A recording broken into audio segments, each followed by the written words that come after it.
Hello and welcome to Analysis. Western troops are due to leave Afghanistan next year. Or are they?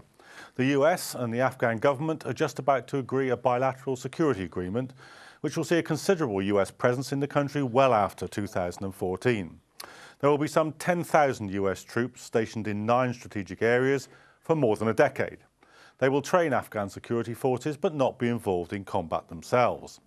But with nearly 3,000 Afghan security forces killed last year alone, will that deal stick? The Taliban, due to be part of a post-occupation government, have rejected the deal. So is this an occupation light? Will the US still be in control while Afghans do the fighting and dying? To analyse this subject, we're joined by Paul Schulte, a visiting senior research fellow at King's College London, and by Hamid Kabir, former chairman of the Afghan Association of London, and on Skype from Afghanistan, Orzala Ashraf Nemat, an Afghan researcher and civil society activist. Welcome to you all. But before we start our discussion, let's watch this report from Emmanuel Nunes. The negotiations have been tough, but there's still no sign of agreement. For more than 1 year, Afghanistan and the United States have been trying to sign the bilateral security agreement. The Assembly of Afghan Elders has recently endorsed the deal to enable US troops to remain in the country beyond next year. We welcome very much the results of the Loya Jirga, and the people of Afghanistan in the Loya Jirga stated overwhelmingly their desire for the BSA to be agreed and agreed promptly, and urged that it be signed as soon as possible before the end of the year. For the American people who have invested so much in this partnership with Afghanistan, that was very good news. And we hope very much that the President will decide that it is in his best interest and the interest of his country to conclude that agreement. But the final decision is on Hamid Karzai's hands, who seems reluctant to sign the pact. Peace is our condition with America. America should bring peace to us, and then we accept the agreement and we'll sign it. If they once again enter Afghan houses for military operations, there won't be any agreement.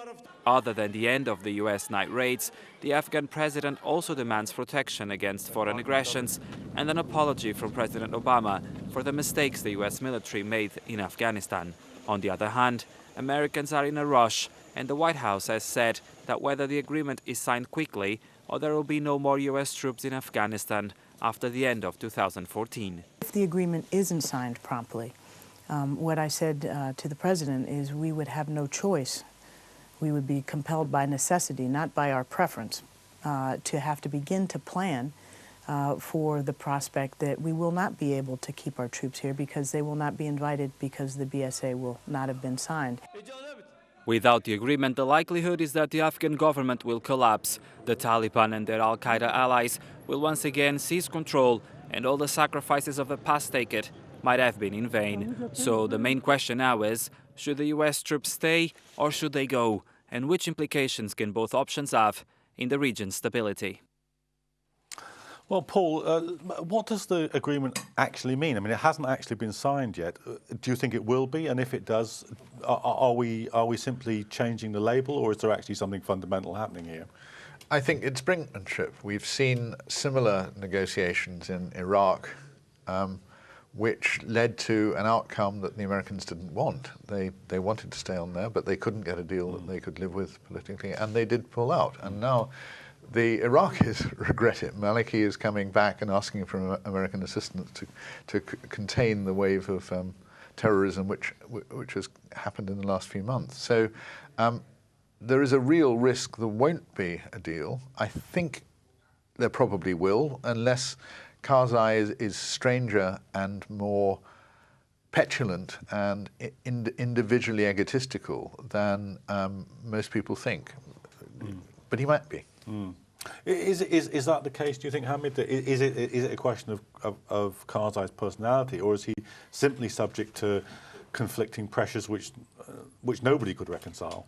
I think if we look at the recent events surrounding this agreement, it is quite clear that Karzai doesn't enjoy the strong relationship with the US that he did at the beginning of his tenure in the office. Now, there are a couple of things. From Karzai's perspective, he understands the need for the agreement. He actually understands the value for peace and stability in Afghanistan. But equally, his personal interest is at stake. For example, if he signed the deal today, he will cease to remain relevant for the Afghan politics.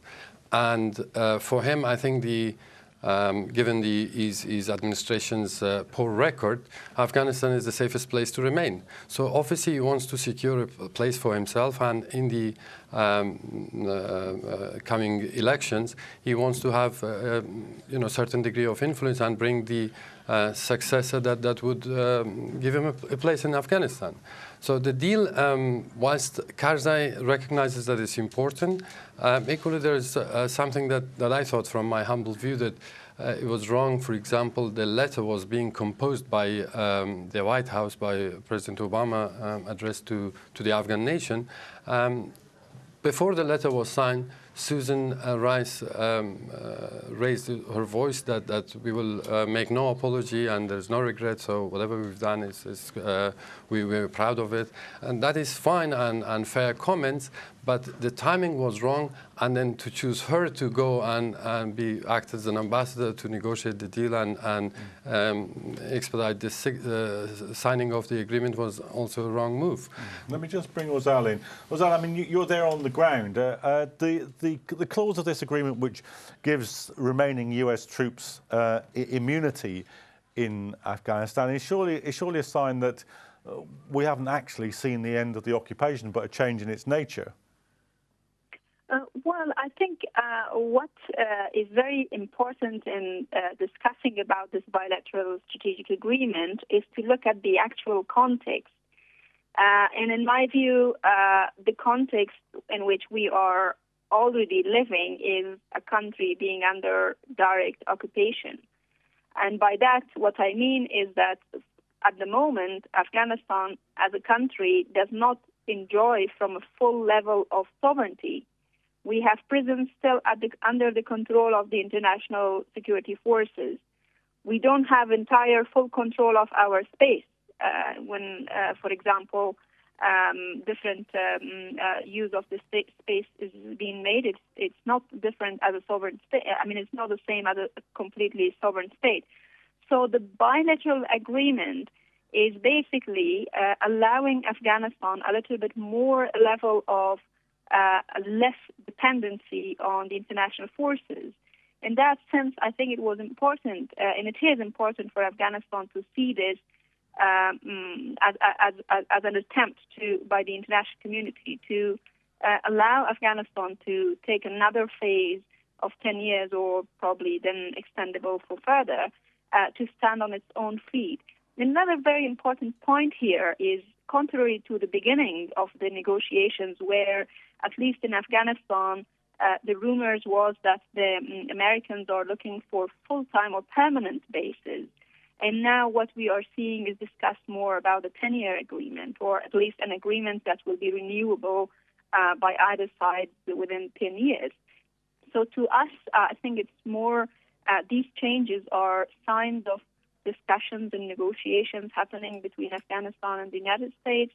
And of course, as President Karzai also emphasized on how this process has been in terms of like informing or getting advices from different regional countries, neighboring countries, countries important to Afghanistan and all that. So to me, it's not about basically allowing Americans to stay here forever, but rather to realize Afghanistan's need for it and to come up with an agreement. Okay, well, let me put some of those points to my guests in the studio. Paul, do you think that that the you said, all right, the Iraqis wish the troops had been there, but perhaps they wouldn't have wished the troops had been there if they'd actually been there, because the target for an insurgency would have remained foreign troops. Do you think that's likely to be the case if these 10,000 American troops stay in the country? Well, the Taliban will certainly emphasize they're going to go after foreigners and infidels, but the 10,000 are going to be mostly in bases behind high walls, and many of the 10,000 will be protecting each other. So the visible American presence in the country will go down significantly. I mean, it's an interesting question what they'll be doing beyond training the Afghan military. They'll certainly be doing. That's one American for every 23 people in the Afghan security forces. Rather a lot of trainers, isn't it?